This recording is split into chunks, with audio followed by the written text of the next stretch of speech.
എല്ലാവർക്കും നമസ്കാരം. ഞാൻ സരിതാ മഹേശ്വരൻ.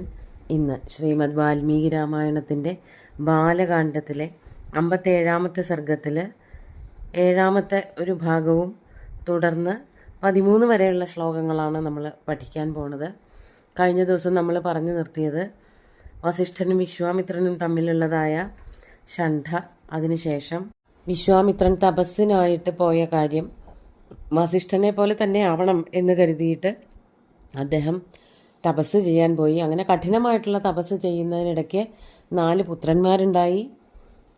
അതോടൊപ്പം തന്നെ അദ്ദേഹത്തിനെ രാജർഷിയാണ് എന്ന് ദേവകളും കൂടെയുള്ള ദേവർഷിമാരും മുനിമാരും ഒക്കെ പ്രഖ്യാപിച്ചു. പക്ഷേ ആ ഒരു പേര് രാജർഷി എന്നുള്ള പേരിൽ വിശ്വാമിത്രൻ തൃപ്തനായിരുന്നില്ല. എന്തുകൊണ്ടാണെന്നുണ്ടെങ്കിൽ അദ്ദേഹം അതുവരെയുള്ള അദ്ദേഹത്തിൻ്റെ പ്രവൃത്തികൾ കൊണ്ട് തന്നെ രാജർഷി എന്നുള്ള പേരിൽ തന്നെയാണ് അറിയപ്പെട്ടിരുന്നത്. ഇപ്പോൾ രാജർഷിമാരിൽ ഏറ്റവും മുൻപനായി തീർന്നു എന്നുള്ളത് കൊണ്ട് തൃപ്തി വന്നില്ല. ബ്രഹ്മർഷി ആവണം എന്നുള്ള മോഹമായിരുന്നു വിശ്വാമിത്രനുണ്ടായിരുന്നത്. അങ്ങനെ പിന്നെ കുറേ സംഭവ വികാസങ്ങൾ ഉണ്ടാവുകയാണ്. നമുക്ക് ശ്ലോകം നോക്കാം. ബ്രഹ്മാവ് ആണ് അനുഗ്രഹിച്ചിട്ട് രാജർഷി എന്നുള്ള പേര് കൊടുത്തത്. അങ്ങനെ ബ്രഹ്മാവ് പോയി. അതിനുശേഷം ത്രിവിഷ്ടപം ബ്രഹ്മലോകം ലോകാനാം പരമേശ്വര വിശ്വാമിത്രോപി തശ്രുത്വാ ഹ്രിയാ കിഞ്ചിത വാങ്മുഖ. 8-ാമത്തെ ശ്ലോകം കൂടി നോക്കാം. ദുഃഖേന മഹതാവിഷ്ടസമന്വരിതമബ്രവീത്.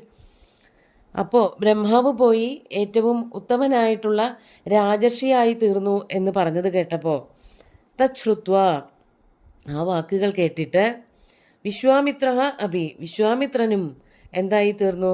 അവാങ്മുഖ ഹ്രിയാ കിഞ്ചിത് അവാങ്മുഖ, ലജ്ജിച്ച് തലതാഴ്ത്തുണ്ടായത്. തനിക്ക് ആ പേരല്ല, അതല്ല വേണ്ടിയിരുന്നത്.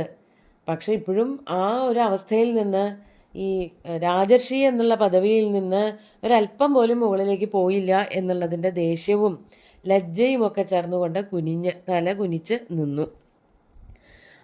ദുഃഖേന മഹതാവിഷ്ട, വളരെയധികം ദുഃഖം തോന്നി. അതോടൊപ്പം തന്നെ ദേഷ്യത്തോടുകൂടി ഇപ്രകാരം പറഞ്ഞു. സമന്യു, ദേഷ്യം വന്നു ചേർന്നിട്ട് അദ്ദേഹം ഇപ്രകാരം പറഞ്ഞു. എന്താണ് പറഞ്ഞത്?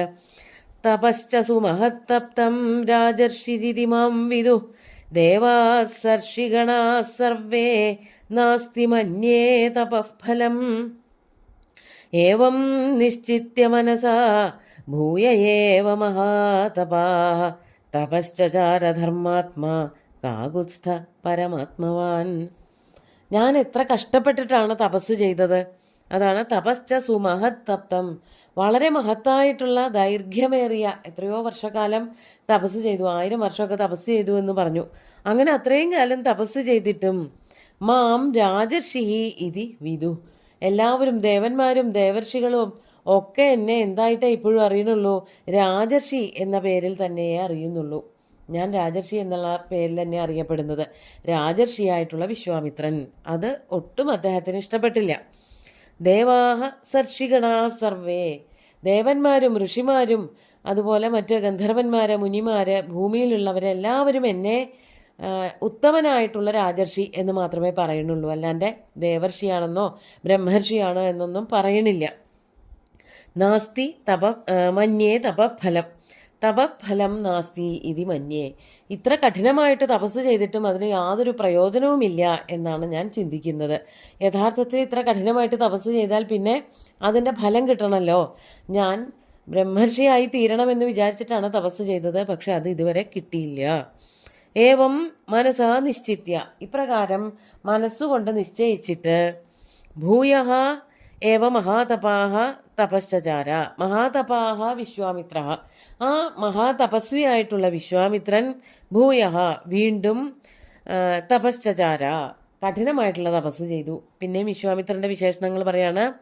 ധർമാത്മാവായ പരമാത്മവാനായിട്ടുള്ള ആ മഹാതപസ്വിയായിട്ടുള്ള വിശ്വാമിത്രൻ, അല്ലയോ കാകുത്സ്ഥ, അല്ലയോ ശ്രീരാമ, കഠിനമായിട്ട് പിന്നെയും തപസ് ചെയ്യാനായിട്ട് ആരംഭിച്ചു.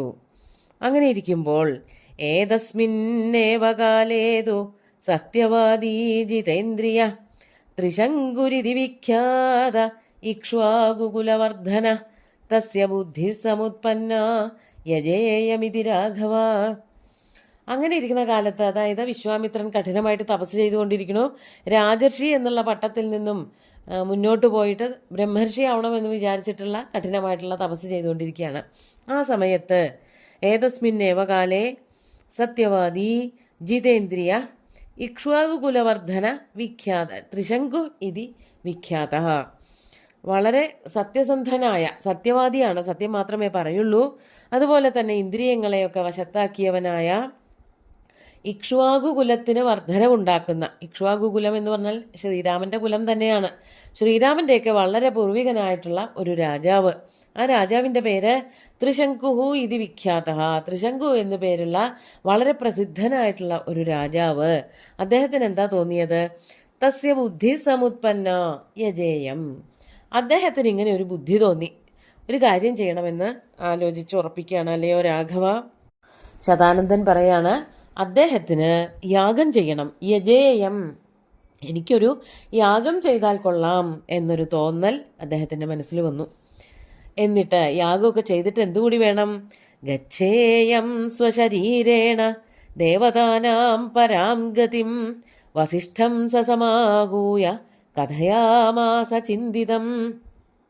അങ്ങനെ യാഗമൊക്കെ ചെയ്തു കഴിഞ്ഞാൽ അദ്ദേഹത്തിനൊരു മോഹം തോന്നി. കഠിനമായിട്ട് പലതരത്തിലുള്ള യാഗങ്ങളൊക്കെ ചെയ്തു കഴിഞ്ഞിട്ട് ഗച്ഛേയം, എനിക്ക് പോവണം. എവിടേക്കാ പോണ്ടത്? ദേവതാനാം പരാം ഗതിം സ്വശരീരേണ ഗച്ഛേയം. ദേവന്മാരുടെ പരമമായിട്ടുള്ള ഗതിയായിട്ടുള്ള സ്വർഗം, ആ സ്വർഗത്തിലേക്ക് ഈയുള്ള മനുഷ്യ ശരീരത്തോടു കൂടിയിട്ട്, അതാണ് സ്വശരീരേണ, ഇപ്പോൾ ധരിച്ചിരിക്കുന്ന ശരീരത്തോടു കൂടിയിട്ട് സ്വർഗത്തിലേക്ക് പോകണം എന്നൊരു മോഹം അദ്ദേഹത്തിൻ്റെ മനസ്സിലുണ്ടായി. എന്നിട്ട് ആ ഒരു മോഹം ആരോടാണ് ആദ്യമായിട്ട് പറഞ്ഞത്? വസിഷ്ഠം സ സമാഹൂയ കഥയാമാസ ചിന്തിതം. അവരുടെ, അതായത് ഇക്ഷ്വാകുകുലം, ആ കുലത്തിലെ രാജാക്കന്മാരുടെയൊക്കെ പുരോഹിതനാണ്, ഉപദേഷ്ടാവാണ് വസിഷ്ഠ മഹർഷി. അങ്ങനെ വസിഷ്ഠ മഹർഷിയോട് പറയുകയാണ് ആദ്യമായിട്ട് ഇങ്ങനെ ഒരു മോഹമുണ്ട് എന്നുള്ളത്.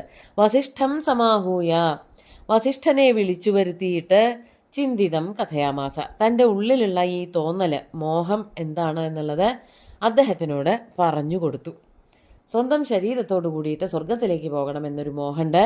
കുറേയധികം യാഗങ്ങൾ ചെയ്തിട്ട് അങ്ങനെ ഒന്ന് പോയാൽ കൊള്ളാമെന്നൊരു ആഗ്രഹം ഈ ത്രിശങ്കു വസിഷ്ഠനെ അറിയിച്ചു. അത് കേട്ട ഉടനെ തന്നെ വസിഷ്ഠൻ എന്താ പറഞ്ഞേ? 13ാമത്തെ ശ്ലോകം കൂടി നോക്കാം. അശക്യമിതി ചാപ്യുക്തോ വസിഷ്ഠേന മഹാത്മന പ്രത്യാഖ്യാതോ വസിഷ്ഠേന സയയൗ ദക്ഷിണാം ദിശം.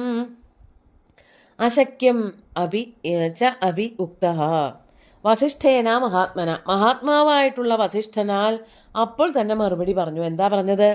അശക്യം, പറ്റില്ലാട്ടോ, ഈ ലോകത്തിലെ ഭൂമിയിൽ ജീവിക്കുന്ന ശരീരത്തോട് കൂടിയിട്ട് അല്ലയോ ത്രിശങ്കോ, അങ്ങയ്ക്ക് സ്വർഗത്തിലേക്ക് പോവാൻ കഴിയില്ല. ഈ ശരീരം ഇവിടെ ഉപേക്ഷിച്ചിട്ട് മാത്രമേ സ്വർഗലോകത്തിലേക്ക് പോവാൻ കഴിയുള്ളൂ. അതായത് അവിടെ സ്ഥിരമായിട്ട് സ്വർഗത്തിൽ വസിക്കാൻ വേണ്ടിയിട്ട് പോവാനാണ് പുറപ്പെടുന്നത്. അങ്ങനെ പോകുമ്പോൾ ഈ ഒരു ശരീരം കൂടി കൊണ്ടുപോകണമെന്ന് ത്രിശങ്കുവിന് ഒരു മോഹം ഉണ്ടായിരുന്നു. അത് നടക്കില്ല എന്ന് വിശ്വാമിത്രൻ ഉറപ്പിച്ചു പറഞ്ഞു. അതാണ് വസിഷ്ഠേന മഹാത്മന അശക്യം ഇതി ഉക്തഃ. അപ്രകാരം പറയപ്പെട്ടവനായിട്ടുള്ള ആ ത്രിശങ്കു രാജാവ് എന്തു ചെയ്തു? വസിഷ്ഠേന പ്രത്യാഖ്യാത, അപ്രകാരം വസിഷ്ഠനാൽ പിന്തിരിപ്പിക്കപ്പെട്ടു. പ്രത്യാഖ്യാനം ചെയ്യാന്ന് വെച്ചാൽ ഒരാവശ്യം പറയുമ്പോൾ നടക്കില്ല എന്ന് പറഞ്ഞ് തിരിച്ചു പറഞ്ഞയക്കുക, അതിനെയാണ് പ്രത്യാഖ്യാനം ചെയ്യുക. ആ നൽകിയ അപേക്ഷ നിരാകരിക്കുക. അങ്ങനെ വസിഷ്ഠനാൽ നിരാകരിക്കപ്പെട്ടവനായിട്ടുള്ള ആ ത്രിശങ്കു മഹർഷി എന്തു ചെയ്തു? സഹ ദക്ഷിണാം ദിശം യയൗ, അദ്ദേഹം തെക്കൻ ദിക്കിലേക്ക് പോവുകയും ചെയ്തു. അവിടെ വേറെ ചില ആൾക്കാരുണ്ട്, അവരെ കാണാൻ വേണ്ടിയിട്ടാണ് പോണത്. അവരെ ആരൊക്കെയായിരുന്നു എന്നുള്ളത് അടുത്ത ശ്ലോകത്തിൽ കാണാം. ഇന്നത്തെ ശ്ലോകങ്ങൾ ഒന്നുകൂടി ചൊല്ലാം. ത്രിവിഷ്ടപം ബ്രഹ്മലോകം ലോകാനാം പരമേശ്വര വിശ്വാമിത്രോപി തശ്രുത്വാ ഹ്രിയാ കിഞ്ചിത വാങ്മുഖ ദുഃഖേന മഹതാവിഷ്ട സമന്വരിതമബ്രവീത് തപശ്ച സുമഹത്തപ്തം രാജർഷിരിതി മാം വിദു ദേവാസർഷിഗണാ സർവേ നാസ്തി മന്യേ തപഃഫലം ഏവം നിശ്ചിത്യ മനസാ ഭൂയ ഏവ മഹാതപാഃ തപശ്ചാരധർമാത്മാ കാകുത്സ്ഥ പരമാത്മവാൻ ഏതസ്മിന്നേവ കാലേ തു സത്യവാദീ ജിതേന്ദ്രിയ ത്രിശങ്കുരിതി വിഖ്യാത ഇക്ഷ്വാകുകുലവർദ്ധന തസ്യ ബുദ്ധിഃ സമുത്പന്നായ ജേയമിതി രാഘവ ഗച്ഛേയം സ്വശരീരേണ ദേവതാനാം പരാം ഗതിം വസിഷ്ഠം സമാഹൂയ കഥയാമാസ ചിന്തിതം അശക്യമിതി ചാപ്യുക്തോ വസിഷ്ഠേന മഹാത്മനാ പ്രത്യാഖ്യാതോ വസിഷ്ഠേന സയയൗ ദക്ഷിണാം ദിശം. അങ്ങനെ തെക്കൻ ദിക്കിലേക്ക് പോയിട്ട് എന്താണ് സംഭവിച്ചത് എന്നുള്ളത് അടുത്ത ദിവസം നോക്കാം. ഇന്ന് മുതൽ കർക്കിടക മാസം ആരംഭിക്കുകയാണ്. രാമായണ കഥ കേരളീയരെവിടെയുണ്ടോ അവിടെയൊക്കെ അധ്യാത്മരാമായണ പാരായണങ്ങളും ആസ്വാദനങ്ങളും ഒക്കെ എല്ലാ വർഷവും മുറ തെറ്റാതെ നടക്കാറുണ്ട്. ശ്രീരാമചന്ദ്രൻ്റെ കാൽക്കൽ ഈ ശ്ലോകങ്ങൾ അർപ്പിച്ചുകൊണ്ട് ഗുരുവായൂരപ്പനെ സാഷ്ടാംഗം നമസ്കരിച്ചുകൊണ്ട് എല്ലാവർക്കും ശുഭദിനം നേർന്ന് നിർത്തട്ടെ. നന്ദി.